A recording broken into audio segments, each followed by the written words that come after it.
Hello mga kaibigan! Magtatanim po tayo ng ating mga punla na bili sa eBay. So, nag-recycle po ako ng compost. Mayroon po tayong sunflower dyan. Tuyo na yan. Dry seeds sa sunflower. So, I show you how to life hack, how to remove the seeds. And then, mayroon po akong ni-recycle na dito na plant pot container. From last year pa yan mga kaibigan, instead to buy something seedling tray, ayan, nag-recycle na lang ako. Lalagyan ko po yan ng soil gamit yung ating recycle na soil dito.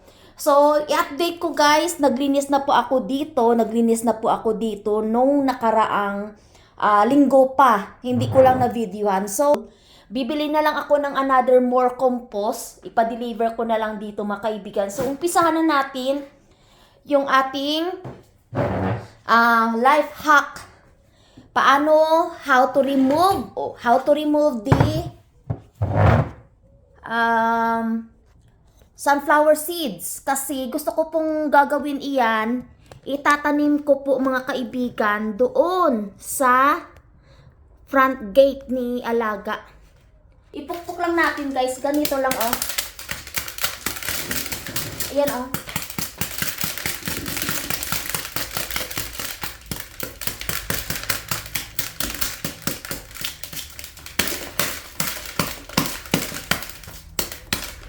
Ayan. Yung sunflower guys, galing pa to sa allotment. Ayan. Marami tayong seeds. Hindi siya masyadong natatanggal pag gamit ng kahoy. Ganyan pwede din siya. Ayan.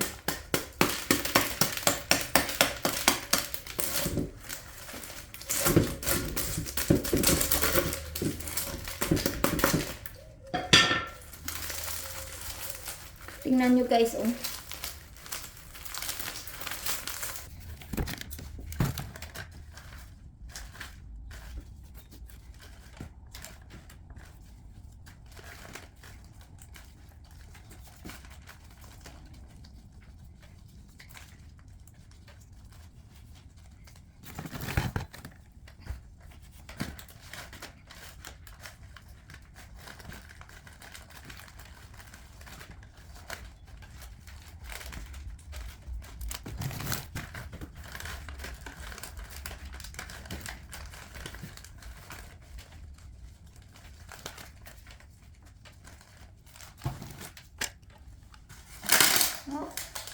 nasira na.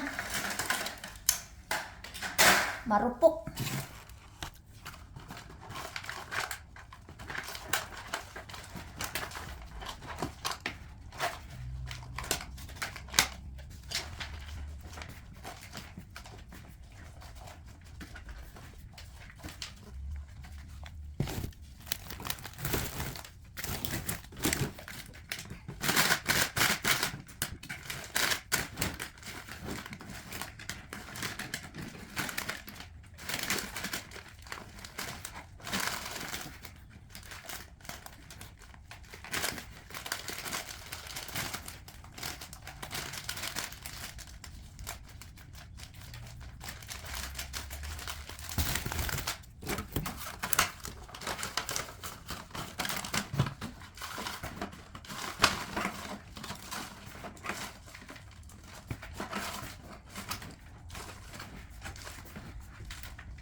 Ayan na guys, tapos na po tayo maglagay ng soil sa ating tray na pagtataniman ng mga seeds.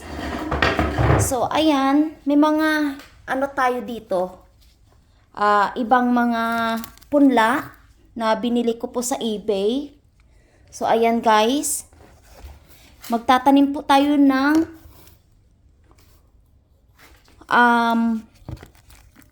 this one is ampalaya. May green and purple tayong sitaw. May upo din, different upo. May water spinach or kangkong tayo. Iniisip ko guys, magtatanim ako dito ng kunti kay alaga, tapos the rest doon sa aming allotment. Ayan. So marami tayong nabili. Tapos may talong din mga kaibigan. There are 2 varieties or 3 varieties of talong or aubergine. May okra din po tayo. Try ko lang po magtanim ng mga Asian vegetable dito kay alaga kasi during summer mainit dito. Gusto ng mga Asian vegetable mainit. So ayan guys, try nating magtanim dito kung tutubo ba siya o hindi. Ayan. Unahin natin mga kaibigan ay mga okra, ampalaya, ayan, ampalaya, try natin. So, gamitin natin to lahat, mga kaibigan. Sa bawat packet, mayroon po siyang 7. Okay. Diyan na lang natin lagay.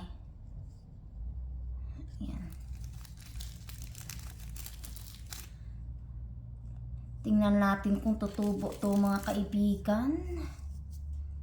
Ayan.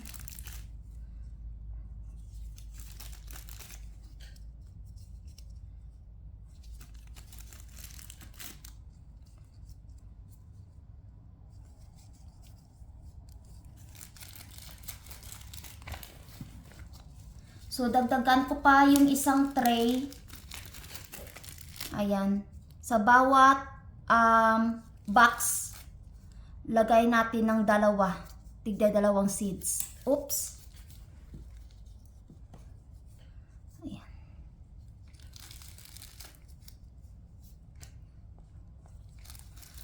Hope tutubo sila, no? First time ko talaga nakapunla ng mga ganitong tanim. Ayan. Ayan lang po nakasya. So, ayan. Tagi-isa lang dito sa dulo. Ayan.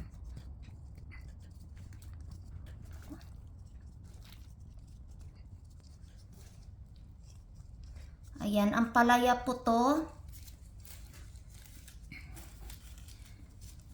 Bitter curd. Ayan, lagay ko muna to yung kanyang label. Ay. Tapos ito, mga kaibigan, lalagay tayo ng snake gourd. O, ayan, snake gourd. Ano po siya? Upo to siya mga kaibigan. Lagay natin dyan. Try lang natin. 3. Ayan, 3.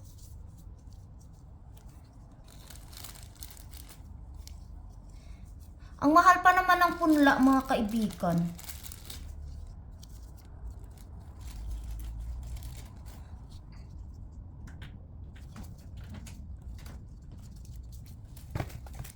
Ayan siya.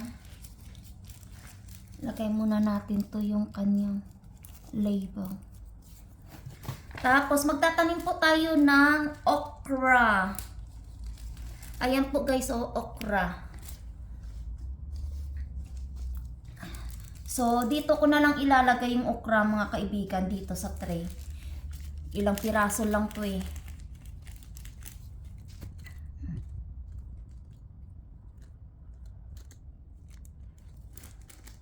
Sana tutubo ka. Ayan. Sana lang, no?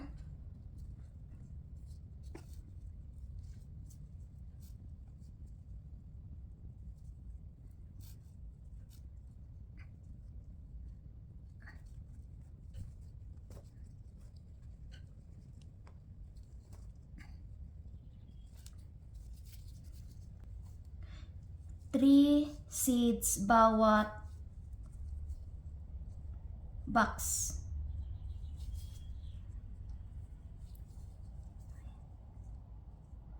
Try lang natin to kung tutubo talaga siya, no? Gawin na lang natin ng 4 para parang marami-rami siya. Ayan. Apatin na makasya sa isang tray ba. Ayan. Wag na nating tipirin. Ayan. Tapos kuha lang tayo ng more soil.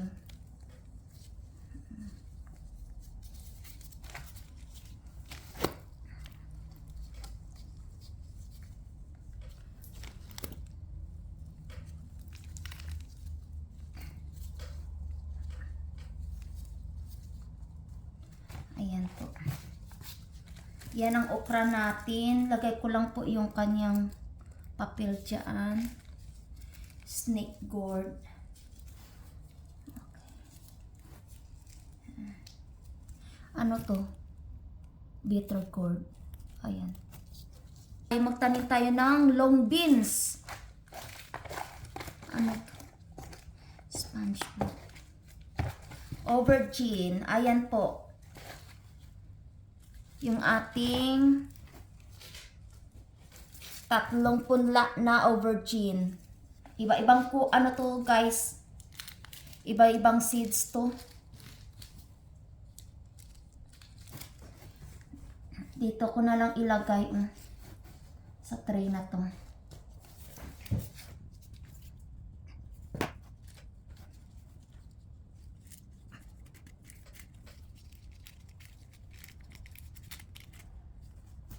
Dito na lang kasi parang malaki yung tray.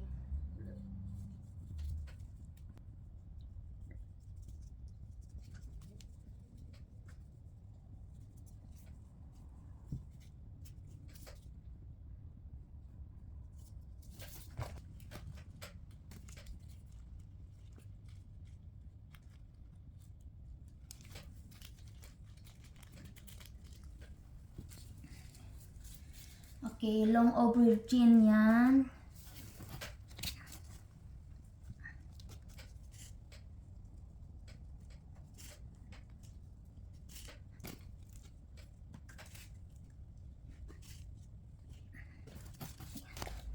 Ayan guys, tanim tayo. May red and green.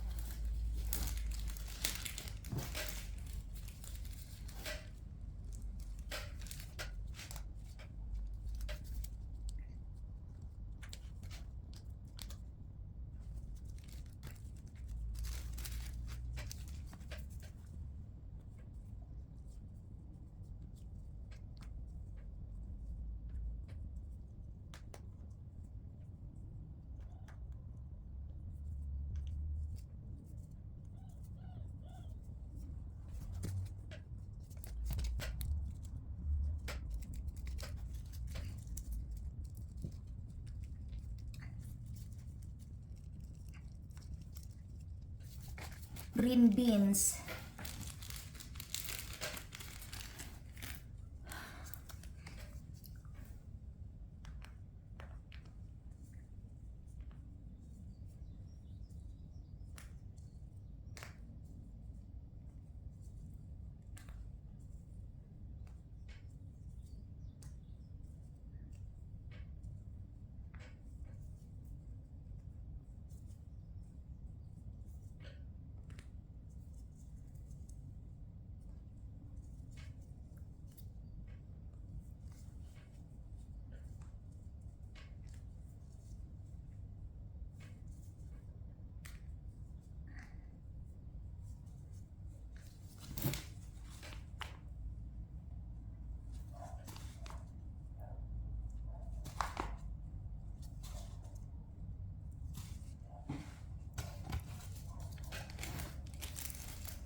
Ayan.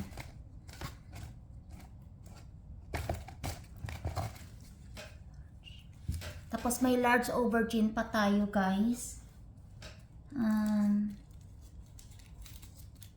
Dito ko na lang po ilalagay guys.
na itatanim natin mga kaibigan. Tapos, ditong tray na to, kasi empty siya, ditong empty tray na to, ipagtataniman po natin ng bell pepper. Ayan, bell pepper. Ito po yung mga seeds na kinip ko po sa mga pinangbili kong mga gulay. Ayan.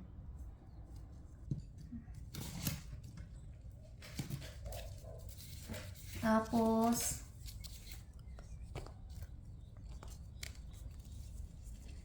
ito po yung mga seeds na kinip ko po from butternut squash last time.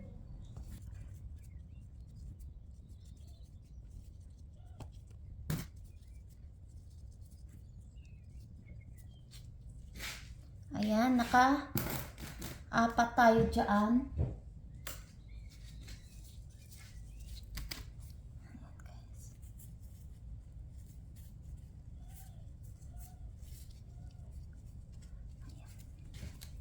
So, lagay ko lang dito sa gilid yung ating butternut squash.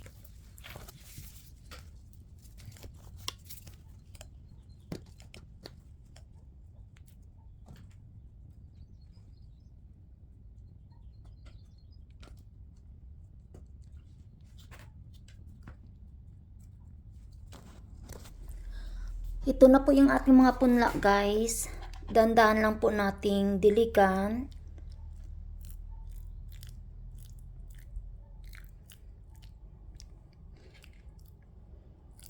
Wala tayo kasi pang spray.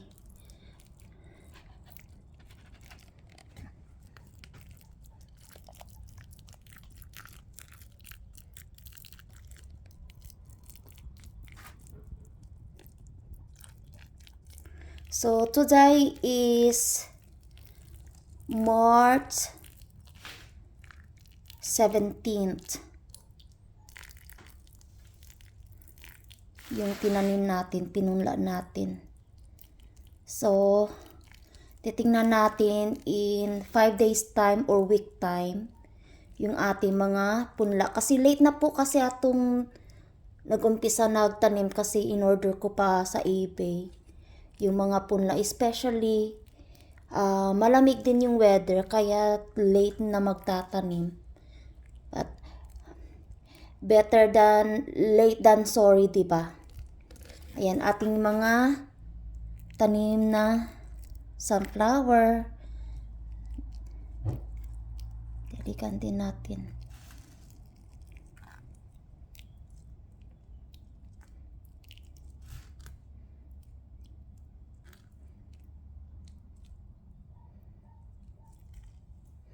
Yung ibang soil, guys, parang ano siya, still damp. Mabasa-basa pa yung ibang soil. So, ayan, okay na yan. So, ayan po, guys. Tapos na po tayo sa pagpupunla.